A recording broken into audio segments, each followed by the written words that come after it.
Welcome to the Did You Know Quilting Show. I am Christina Whitney, and today's question is, did you know that you can piece the backing for your quilt? I'm going to show you how I do this. Today's show, I'm going to just show you and walk you through one example, but I'll also add some pictures of some of the crazier quilt backings that I do. But this is a great way to use up maybe some of the leftover fabric from your project or some scraps that you might have. Sometimes it's also necessary because most of our quilts aren't as small as the width of fabric that we get at the store. So a lot of times we will need to piece the backing together. We need to also think about what direction we want those seams to be going, because ideally, if it's going to a long armor, you want to have the seam running horizontal so that it's going to be going parallel with the poles of the long arm. So that's just a little tip to think about. Now watch the rest of the video and we'll go through those steps. Okay, I have got a quilt that is 90 inches wide by 96 inches long. Hopefully the quilt is a little bit more square than my drawing there. And then I've got some fabric, and the fabric is, let me measure this real quick. It's about 42 and a half. So I'm gonna write that down, 42 and 1/2.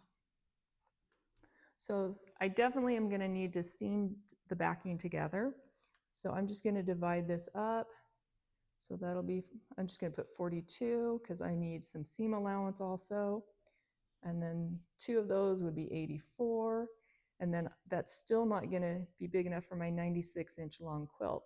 So I'm gonna add a third piece, which will put us up to, I believe, 126, which is a lot longer than the 96, but I can trim that off when I get done quilting.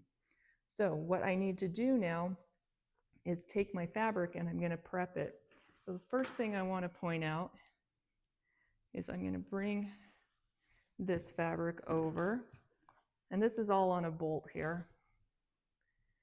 So I'm looking at this and I don't know if you can really tell, move this paper out of the way, how crooked that cutting is. I want to make sure that all of my pieces are nice and straight so that I have the best luck with loading that. So I'm going to trim that up. I'm also going to come over and trim off this extra selvage, and then I will be sewing the pieces together on this side. So we're going to go ahead and I'm going to cut my pieces. Let's take a look at our numbers again. The quilt is 90 inches long, or excuse me, 90 inches wide, and I need an extra 4 inches on both sides. So I'm going to cut this to 98 inches and 3 strips, and then I'm going to piece those 3 strips together to end up with a piece that's 98 inches by approximately 126 inches. And that is what I will take to the machine to load. So I'm here at my cutting table. I'm just going to take a bunch of this fabric off this bolt because I'm going to need a lot of it.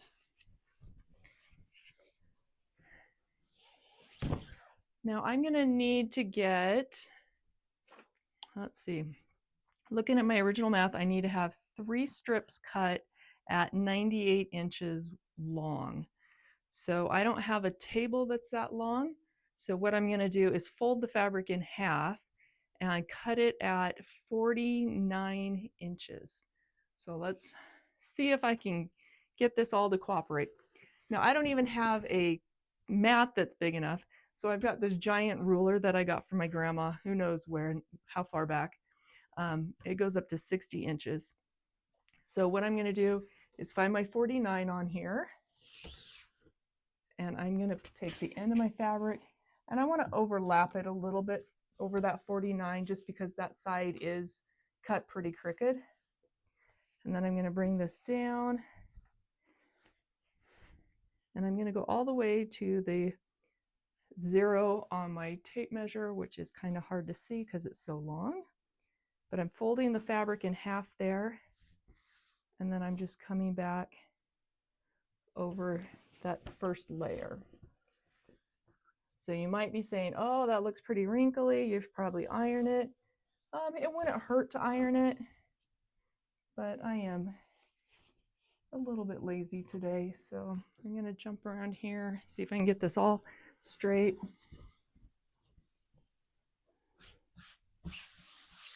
Okay, I'm trying to smooth it out as much as I can. Get some of the wrinkles on the bottom there. I'm just going to double check, make sure that this is coming all the way down to the 0 on my cutting or on my ruler. That looks good. So now what I'm going to do is I'm going to use the 49 on this ruler. And I'm going to line this other cutting ruler up. Now I'm going to move this out of the way so I don't accidentally cut it.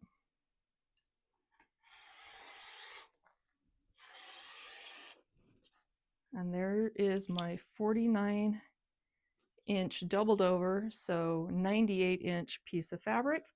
And then I'm going to make 3 of those. In addition, I'm going to cut off my selvage. So I'm just going to go ahead and do that right now for this piece. Just folding it in half.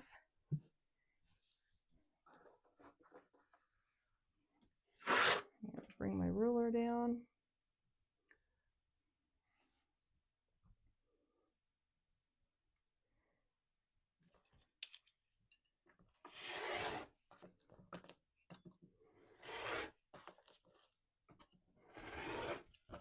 I'm cutting through quite a few layers of fabric here.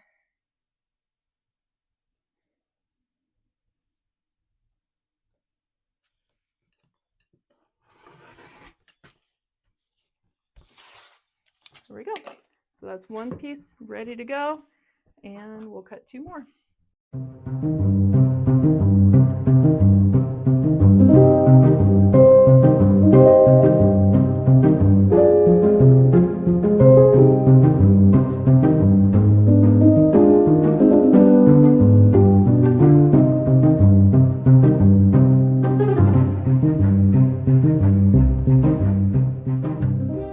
All 3 pieces cut. I am just now going to take 2 pieces, and I've folded them out, and so I've got 2 pieces here.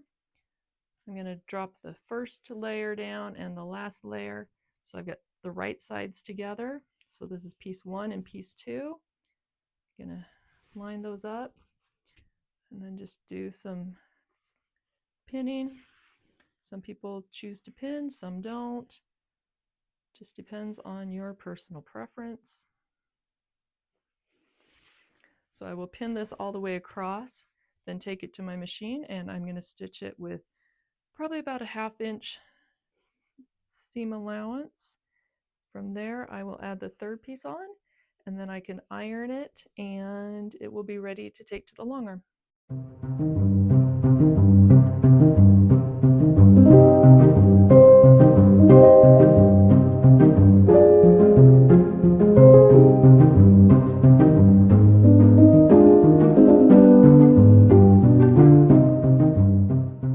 All 3 pieces sewn together.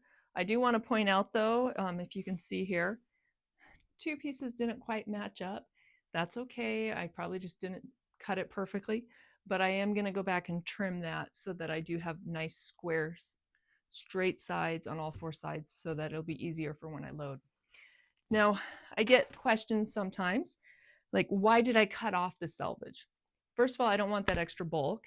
And then also the selvage doesn't stretch at quite the same rate as the rest of the fabric. So sometimes it tends to shrink in at the seam rather than just laying nice and flat. So that's a couple reasons. Now, the next question that I get a lot of is, do I press the seams to one side or do I press them open? That's going to be up to you. For this quilt, I'm going to press my seams open because that's going to be less bulk, and it will help give that a nice smooth surface for the long arm quilting.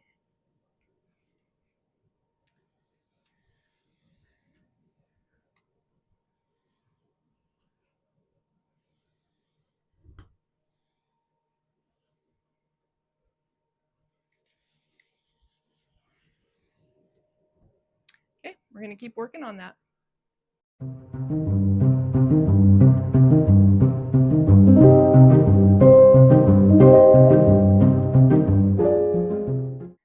back to our first question of, did you know that you can piece the backing together?